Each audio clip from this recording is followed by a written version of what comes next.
Hello বন্ধুরা, কেমন আছো সবাই?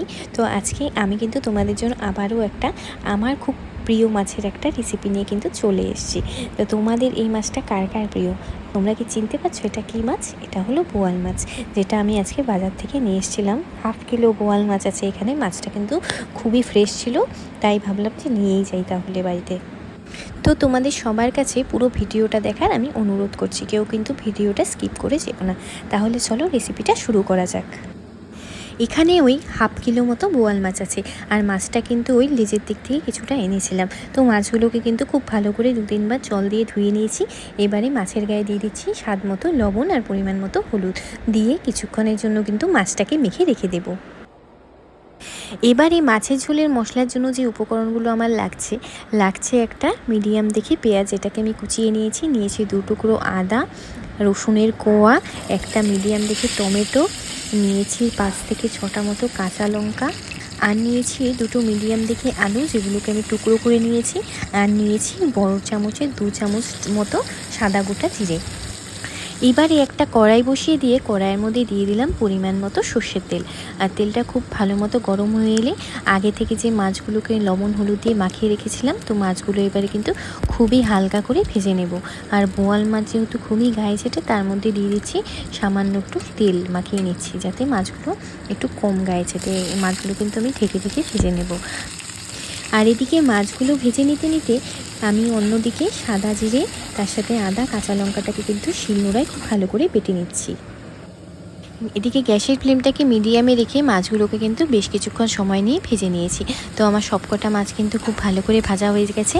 এদিকে মাছের মশলাটাও কিন্তু রেডি, মানে বাটা মশলাটা কিন্তু পুরো রেডি হয়ে গেছে। তো এবারে মাছের ঝোলটা বসিয়ে দিব। তার জন্য কড়াইয়ে দিয়ে দিলাম পরিমাণ মতো সর্ষের তেল। আর তেলটা খুব ভালো মতো গরম হয়ে এলে ফোড়নের জন্য দিয়ে দিচ্ছি গোটা গরম মশলা, তার সাথে 1/2 টেবিল স্পুন সাদা জিরে আর একটা তেজপাতা। ফোড়নটা ভালো মতো হয়ে এলে তার মধ্যে যে পেঁয়াজ কুচিগুলো রেখেছিলাম, সেই পেঁয়াজ কুচিগুলো ফোড়নের মধ্যে দিয়ে দিচ্ছি। পেঁয়াজ কুচিগুলোকে ওই 1 থেকে 2 মিনিট একটু নেড়েচেড়ে নিয়ে তার মধ্যে দিয়ে দিচ্ছি একটু লবণ, যাতে পেঁয়াজগুলো একটু তাড়াতাড়ি গলে যায়। এবারে পেঁয়াজটাকে আরও ওই 1 থেকে 2 মিনিট একটু ভাজা করে নিয়ে এরপরে পেঁয়াজটাকে একটু সাইড করে কড়াইয়ের মাঝ বরাবর দিয়ে দিলাম রসুনের কোয়াগুলো। এবারে পেঁয়াজ আর রসুনের কোয়াগুলোকে কিন্তু একটু লাল লাল করে আমি কিছুক্ষণ সময় ধরে ভেজে নেব।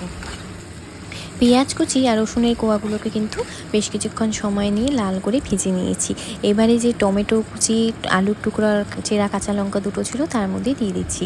এবারে বেশ কিছুক্ষণ সময় নিয়ে সেগুলোকেও ভেজে নিয়ে এবারে বাটা মশলাটা, মানে জিরে আদা আর কাঁচা লঙ্কাতে যে বেটে রেখেছিলাম, সেই বাটা মশলাটা এই মশলার সাথে কিন্তু খুব ভালো করে মিশিয়ে নিচ্ছি। বাটা মশলাটা দিয়ে দেওয়ার পর এখানে সামান্য কিছু গুঁড়ো মশলা অ্যাড করে দিয়ে দিচ্ছি পরিমাণ মতো হলুদ গুঁড়ো, আর 1/2 টেবিল স্পুন মতো কিন্তু লঙ্কা গুঁড়ো, আর স্বাদ মতো 2-1 দানা চিনি। গুঁড়ো মশলাগুলো দিয়ে দেওয়ার পর এবারে কিন্তু সব মশলাগুলো খুব ভালোভাবে একবার কষিয়ে নিয়েছি, যতক্ষণ না মশলার কালারটা চেঞ্জ হয়ে যাচ্ছে পুরো। তো মশলাটাকে 1-2 মিনিট ধরে কিন্তু খুব ভালো মতো কষিয়ে নিয়ে এবারে মশলা ধোয়া যে জলটা ছিল, সেই জলটা কিন্তু আমি আবার দিয়ে এবারে মশলাটাকে আরও বেশ কিছুক্ষণ সময় নিয়ে কিন্তু মোটমাট 2 বার কিন্তু খুব ভালো মতো কষিয়ে নেব, যতক্ষণ না মশলা থেকে পুরোপুরি তেল ছেড়ে আসছে। মাছের ঝোলের মশলাটাকে খুব ভালো মতো কষানো হয়ে গেলে আমার যতটুকু মাছের ঝোলের জন্য জল প্রয়োজন, ততটুকু পরিমাণে কিন্তু জল আমি আগে থেকেই গরম করে নিয়েছিলাম। তোমরা চাইলে কিন্তু এখানে ঠান্ডা জলও ব্যবহার করতেই পারো, তবে গরম জলটা করলে মাছের ঝোলের যে টেস্টটা, সেটা কিন্তু একদম আলাদাই হয়ে যাবে। তো এবারে সেই গরম জলটা আগে ঢেলে দিচ্ছি। 3-4 মিনিট ধরে মাছের ঝোলটাকে খুব ভালো মতো ফুটিয়ে নেওয়ার পর বোয়াল মাছগুলোকে যে ভেজে রেখেছিলাম, সেই ভাজা মাছগুলো কিন্তু এবার ঝোলের মধ্যে দিয়ে দিচ্ছি।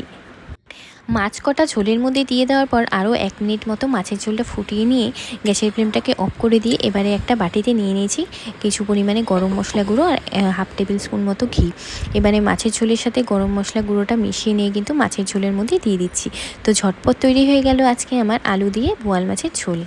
তো গরম গরম ভাত দিয়ে এবার এই বোয়াল মাছের ঝোলটা পরিবেশন করলে কিন্তু একদম ফাটাফাটি লাগবে। তোমরা কিন্তু বাড়িতে অবশ্যই এইভাবে একবার বোয়াল মাছের ঝোল বানিয়ে খেয়ে দেখতেই পারো, দারুণ লাগবে।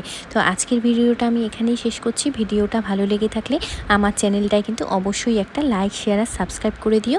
তো দেখা হবে পরের একটা ভিডিওতে। সবাই খুব ভালো থেকো, সুস্থ থেকো। আজকের মতো টাটা।